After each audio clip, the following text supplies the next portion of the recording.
अस्सलाम वालेकुम दोस्तों, मैं हूं असलम आलम और आप देख रहे हैं गल्फ एक्सपर्ट। दोस्तों, इस वीडियो में आप लोगों के साथ में दो अपडेट शेयर करने वाला हूं। पहला तो है क्वारंटीन के बारे में और दूसरा है वैक्सीन के बारे में। आगे मैं आप लोगों को स्क्रीन पर प्रूफ दिखाने वाला हूं।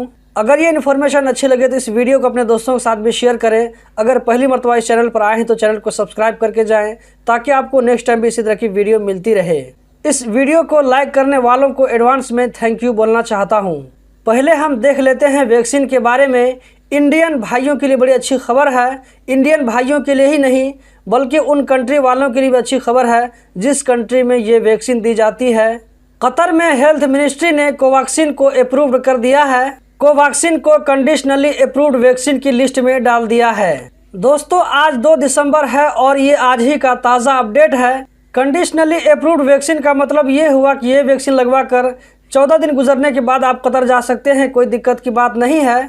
लेकिन कतर पहुंचने के बाद आपका वहां पर एंटीबॉडी टेस्ट होगा, ये देखने के लिए कि आपकी बॉडी में ये वैक्सीन कारगर है या नहीं है, कोरोना के खिलाफ इम्यूनिटी सिस्टम है या नहीं है। अगर एंटीबॉडी टेस्ट का रिजल्ट ठीक ठाक आएगा तो आपको 2 दिन क्वारंटीन के बाद रिलीज कर दिया जाएगा। अगर आपका रिजल्ट ठीक ठाक नहीं है तो आपको मजीद क्वारंटीन में रहना पड़ सकता है, जैसे 7 दिन तक भी रहना पड़ सकता है। आज से पहले तक ये कतर में अप्रूव्ड वैक्सीन नहीं था, लेकिन ये आज कंडीशनली अप्रूव्ड वैक्सीन की लिस्ट में जगह बना चुका है, जैसा कि आप स्क्रीन पर देख सकते हैं। इसके साथ साथ यहाँ पर आपको कतर में फुल्ली अप्रूव्ड वैक्सीन का नाम भी नजर आ रहा होगा। दोस्तों, मैं आप लोगों से एक रिक्वेस्ट करता हूं कि अगर आप टिकटॉक यूज़र हैं तो आप मुझको टिकटॉक पर भी फॉलो कर सकते हैं। आपको मेरा यूज़र आईडी स्क्रीन पर नज़र आ रहा होगा।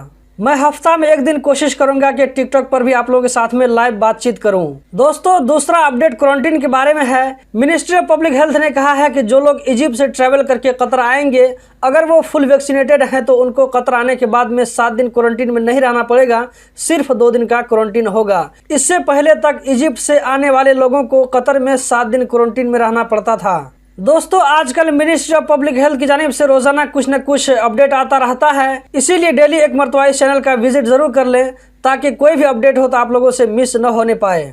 तो हम मिलते हैं जल्द ही किसी नई वीडियो में। वीडियो देखने का बहुत बहुत शुक्रिया।